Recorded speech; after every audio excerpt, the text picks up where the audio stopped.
I was a young platoon commander and just finished my course, and I was tasked to hunt down some insurgents who were planning to blow off a radio tower and a bridge that was allowing the army to induct into those areas. And luckily for him, my training was much better than those guys. They were also good fighters. But I tracked them down and I surprised them in a particular village. And again, with the grace of God, without which nothing can move in our lives, actually reached the right home where they were, right hut where they were hiding. And I intervened in the hut and had to kick the door open when I got shot with a burst of AK-47 and a grenade that came and took a portion of my leg away. But nonetheless, we had a solid encounter for about an hour and a half.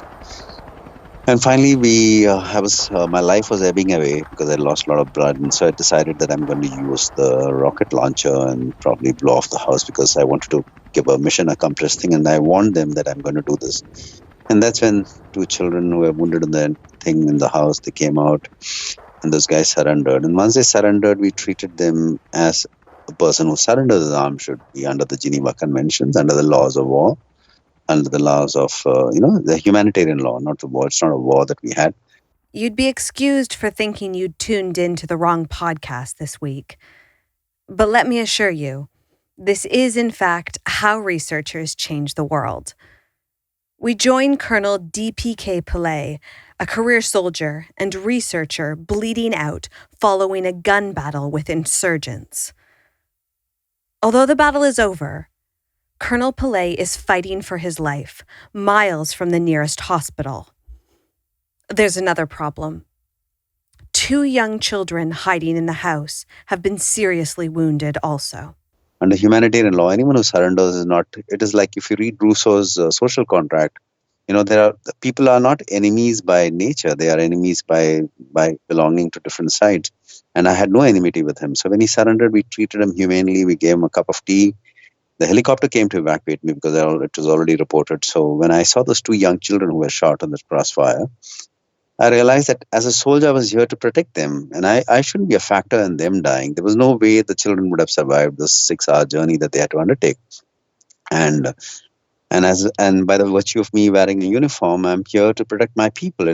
I'm not here like I have a liability. Firstly, I'm trained to kill and use my weapon. I can shoot, I can kill people, but also I have the same liability that I can also be shot and killed. So it's something that I can't transfer my liability of being killed in doing my duty to the young children. That's why I asked the pilot, who happened to be my course mate, that please take him. He says, "Don't play Mother Teresa, Pillay. What will I tell your mom?" I said, "Just tell her that I saved two children." And anyway, he just flew them off and came back for me immediately. He took those two kids to the battalion headquarters, which is about 5 minutes away. He dropped the kids there and handed over the kids to my commanding officer, who heard the thing on radio.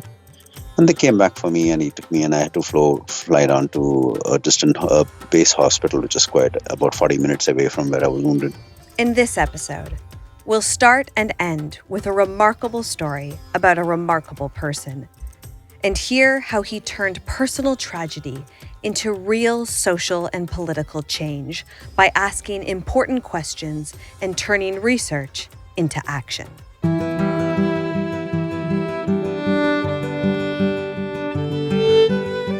I think researchers change the world by helping us to ask questions about things we take for granted. I think that's a super interesting question, psychologically, but also sociologically. Every day, everywhere, some scientist is doing something that's just about to change the world. Welcome to How Researchers Change the World, a podcast series which will demonstrate the real-world relevance, value, and impact of academic research, and highlight the people and stories behind the research. My name is Dr. Caitlin Regehr. I'm an academic researcher, an author, and scholar of digital and modern culture. And I'm interested in how new technologies can broaden the reach and real-world impact of academic research. In today's episode, we're speaking with Colonel Divakaran Padma Kumar Pillay, soldier turned researcher. He's also a social and political activist. We'll be discussing his research piece, Food Security in India, Evolution, efforts, and problems, and finding out more about how this research is helping to change the lives and fortunes of millions of people. We interviewed Colonel Pillay over Skype in India, so you might notice some slight gaps and echoes in the audio in this interview. We apologize for this, but rest assured, it doesn't take away from his incredible story. I'm Colonel Pillay, Divakaran Pillay. I'm from the Indian Army, retired after 30 years of service. I joined the Army like my father and my grandfather before him, and served in all insurgency and other areas of the world. And I have also served in the Middle East, in Jordan. And in the meantime, while being in the National Security Council, where I retired, I did my PhD. I did it on the subject of human security, having understood that national security is not just about defending one's borders and territories, but also defending the people who make up your country.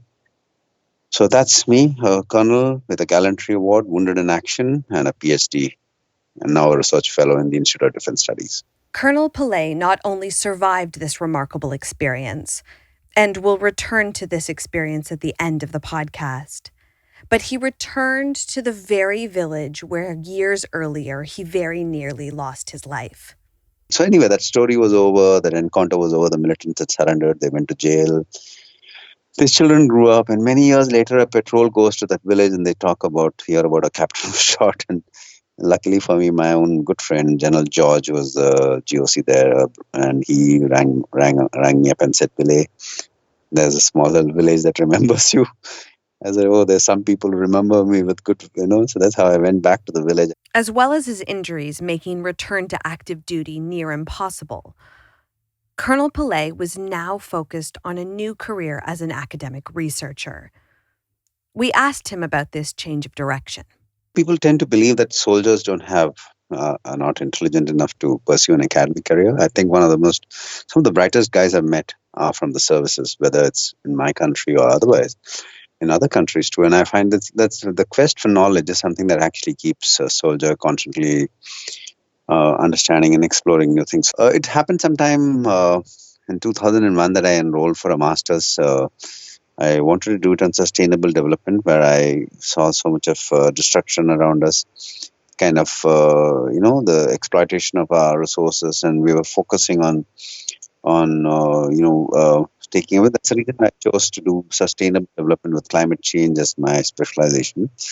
Thereafter, when I got into the National Security Council, it was a very deeply academic, research-oriented work that you had to prepare your papers based on well-researched papers, and that's the reason why I actually chose to do a PhD. When we think about the impact such a life-changing, violent situation might have on a young person, it wouldn't be hard to imagine them seeking revenge or retribution. In reality, Colonel Pillay turned it into his motivation, his new mission. When I chose my topic of my research, I decided I wanted to work on what actually truly matters in national security, whether it's merely defending the borders of one's country against an external enemy, or defend an ideology or whatever, or whether it is important for us to understand it from the citizen's viewpoint. And that's the reason why I chose human security as my problem, because I realized that despite all the attention that the world pays to terror or wars between countries, the number of people dying in wars and terror attacks or conflict-related things are much less compared to the number of people dying of hunger, disease, starvation, and other issues. On the 13th of December 2001, Islamic militants attacked the parliament in New Delhi, attempting to break in and kill ministers inside the building. 2001, when we had the parliament attack, and we had some terrorists coming from across the border, and they stormed the parliament and they were foiled. But nonetheless, we went to war, and that's the time the whole world was at war. And at the end of the war, nothing really changed. But we were deployed in places like in Rajasthan, where people were working on those midday, with this Rural Employment Guarantee Act, where they would get about 100 rupees at the end of the day for hard days labor.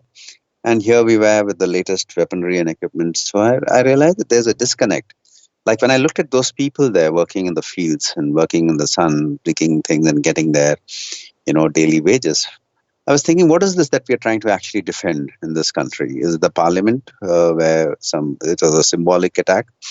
And that's the reason why I got motivated to explore and understand what national security really is. Colonel Pillay became preoccupied with this question. What is national security? And how can we protect the people we're supposed to serve? I wanted to understand what should be the core purpose of national security. Should it be like it? One thing I realized that it is much more easier for whether it's in the US or in the UK or in India or Germany. It's much more easier to mobilize people when you have national security issues. You throw it up. Oh, this country is in danger or the religion is in danger. You get more people. But if you tell someone that, okay, these guys need a helping hand, I need 10 people to come, you'll find very less people. So I think this jingoism that goes along with trying to justify, mobilize, and raise passions and fears and panic is something that we really need to control and understand. That's the reason why I wanted to study, because I think our purpose in a democracy should be to defend these very people instead of living like we were here employed with billions of dollars worth of equipment, tanks and mechanized infantry and the artillery and aircrafts and helicopters. And there was people struggling for making 100 rupees a day. So, and that's the reason why I chose this topic of understanding what national security or human security should really be. That's what motivated me, and I worked on it. So how did this quest translate into a research question, a methodology, and a proposition for change on a continental scale? In a few moments, we'll find out more about Colonel Pillay's paper, Food Security in India, Evolution, Efforts, and Problems. Join us after the break.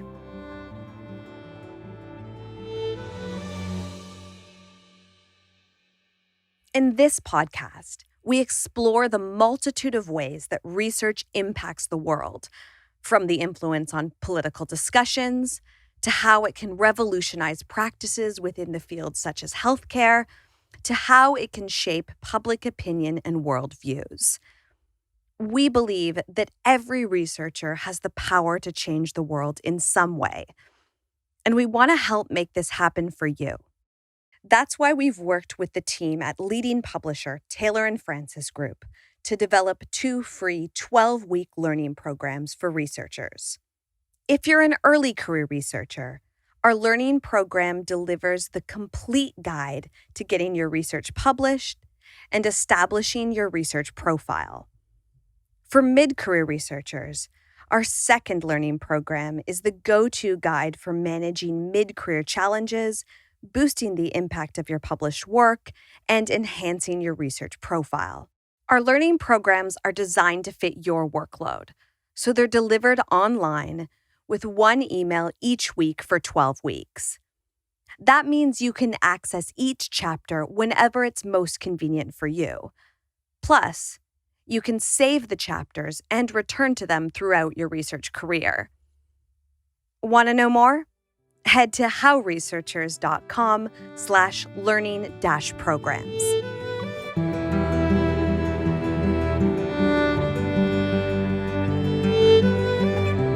Before the break, we were listening to Colonel Divakaran Padma Kumar Pillay, who was talking about his motivations behind developing a research career focusing on an alternative approach to national security.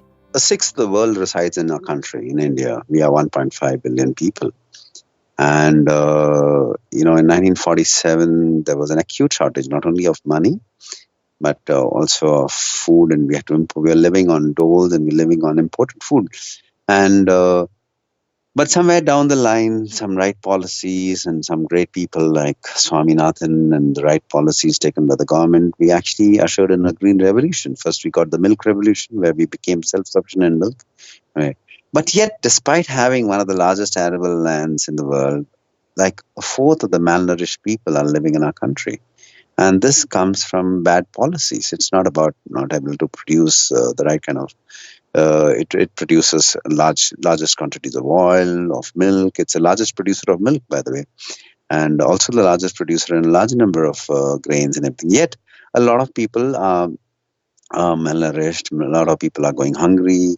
Quarter of the world's poorest people live in our country. So that's what I want to understand. What is exactly, and food security is invariably linked to national security, because a unhealthy citizen is also a burden on the society. Firstly, you don't have working hands available. He doesn't report to work and is not available. Then like you see what's happened in North Korea. You know that they had to reduce their scale of the physical standards to enroll into the army because people were all malnourished. So this is something that happens.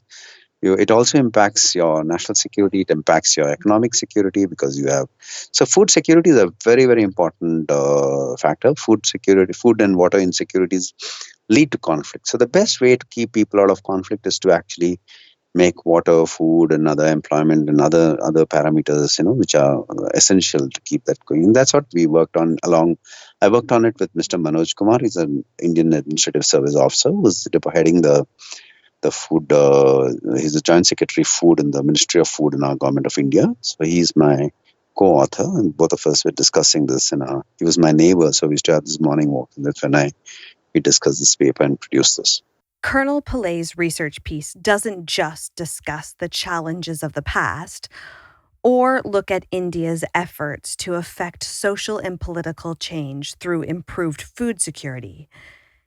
It makes a critical analysis of India's food security system in light of present-day problems. So it identifies the various efforts taken from the problems that we have, and then how the government has come up with the National Food Security Act, which kind of guarantees a certain calorific intake to all people. And there are a large number of initiatives that this country has taken, along with the ration card scheme, where poor people who are below a particular economic standard of living, or they were permitted to buy. But there were a large number of pilferages taking place because fake cards were produced and people started drawing them. And these people were given, like, say, rice given 3 rupees a kilo.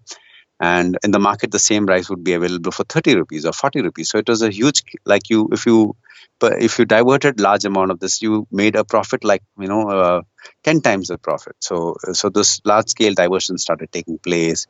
There was a pilferage from the Food Corporation of India godowns, where a fifth of India's wheat produced was actually stored in those godowns to prevent famines. Colonel Pillay talks a lot about the need to recognize and reward the work of farmers, who make up over 50% of India's workforce. In addition to this, his policy work has sought to reduce the involvement of middlemen, who profiteer and drive prices down for farmers and up for the consumers. What I've done is I've done a small little SWOT analysis in the end of my article, where we recognize that self-sufficiency in production of cereals and setting up the PDS and all that, these are creditable achievements. The National Food Security Act is a very creditable achievement. But then the weaknesses that are there, that, the post-harvest, middlemen still rule the roost. They actually, the farmer who produces doesn't get the value for what he's produced. And there's very bad post-harvest storage and transit losses. There are bad mandis. The market that they actually sell them are very badly. The minimum support price is not fixed correctly, and it doesn't cover all the kind of producers. So and while it has prevented us famine and starvation, it has not successfully overcome the issues of malnutrition and stunting.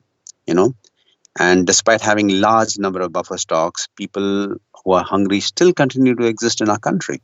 Colonel Pillay's work as both an academic and policy advisor has identified loopholes, the inherent problems with existing solutions, and sought to suggest credible alternatives to problems of food shortages.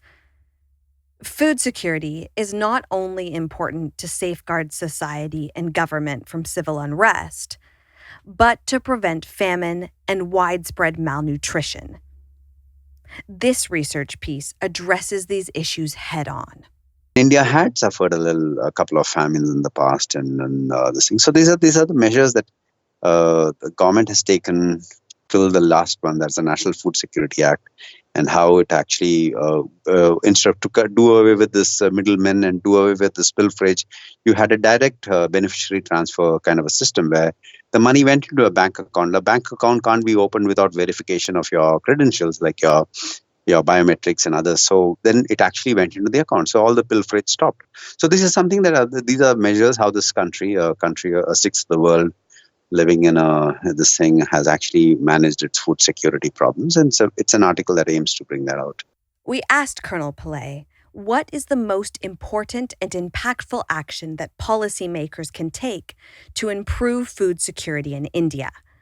Despite his influential political allies, the answer he gave was surprising and insightful. In India, the largest employer is the agriculture sector. And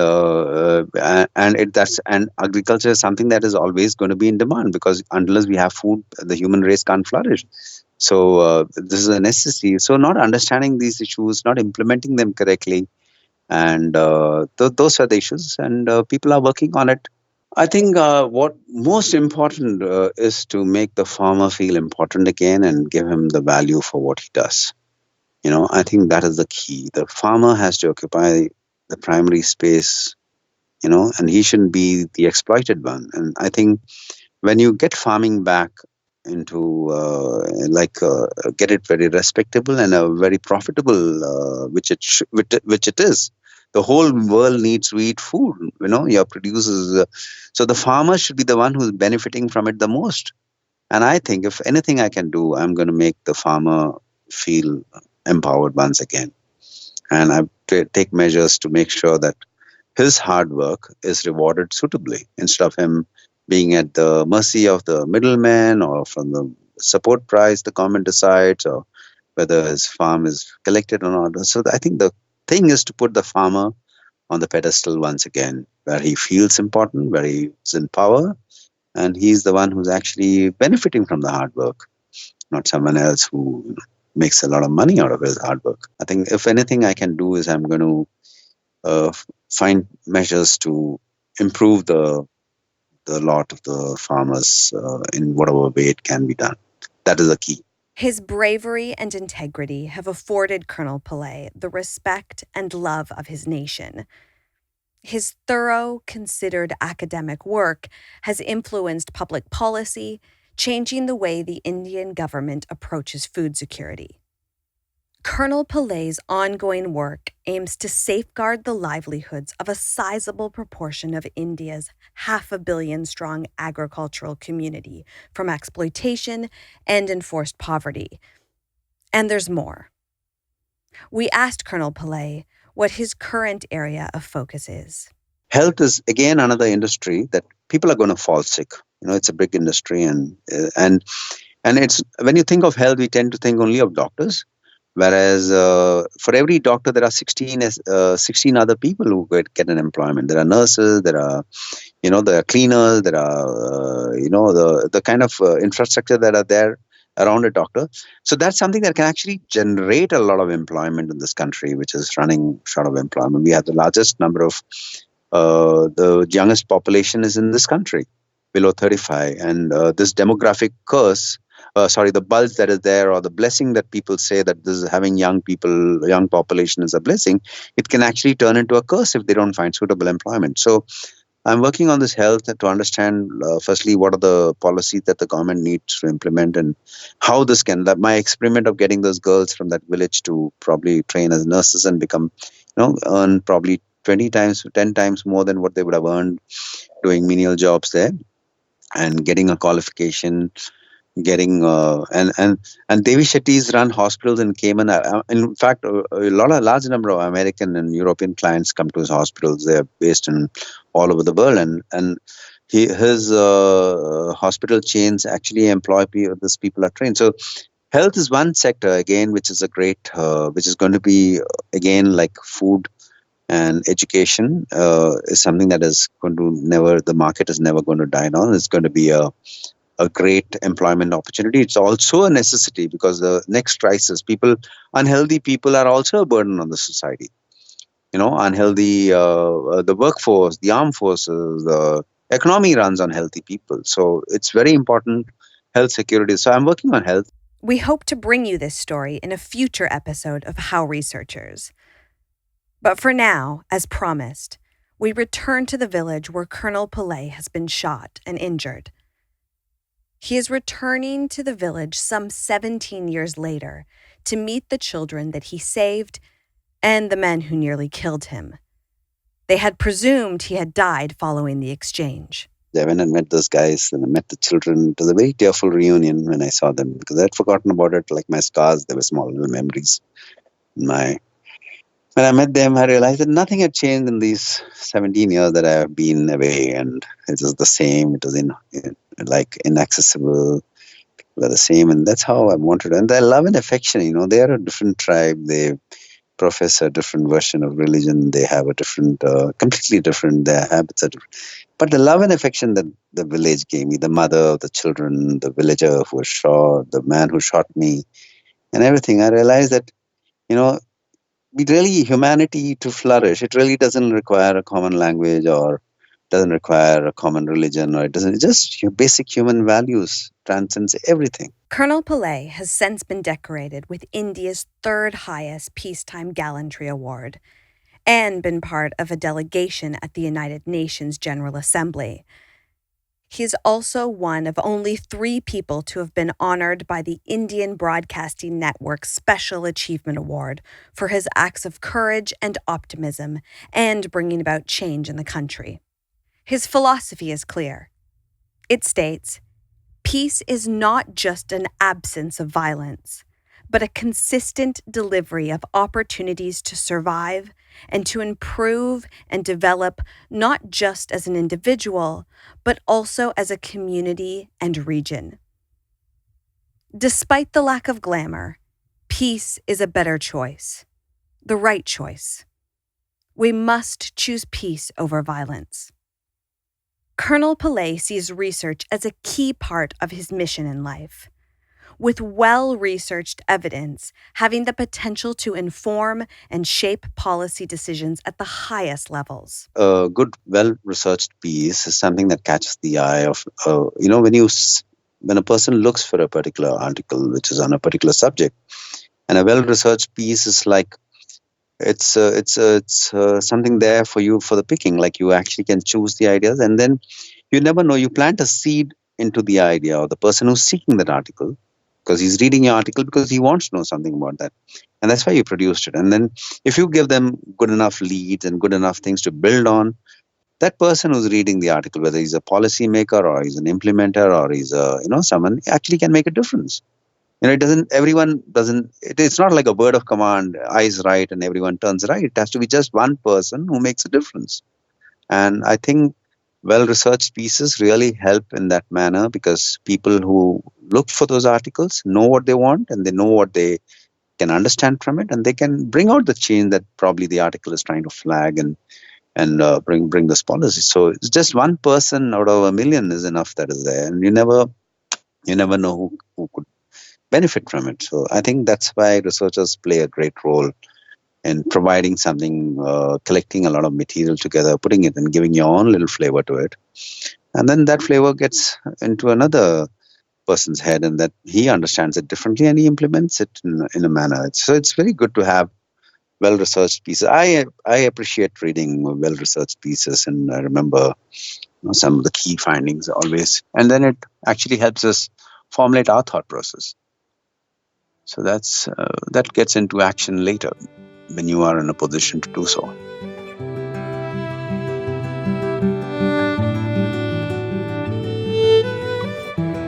To find out more about this podcast and today's topic, visit howresearchers.com. This is the last episode in the series. It's been an incredible journey. You can listen back to each of the 12 episodes, and if you've enjoyed them, please subscribe and rate us on your preferred podcast provider. It really helps other people discover the podcast. We would like to take this opportunity to thank all the researchers who took part in this series. We could only include the stories of 12 passionate researchers here, yet we know there are thousands, even hundreds of thousands, that we could have featured. All over the world, every day, there are researchers making discoveries that have the potential to change our lives. We hope the stories you've listened to have inspired you, shining light on the hugely exciting and diverse work being done in research labs, in the field, in universities, and institutions right now.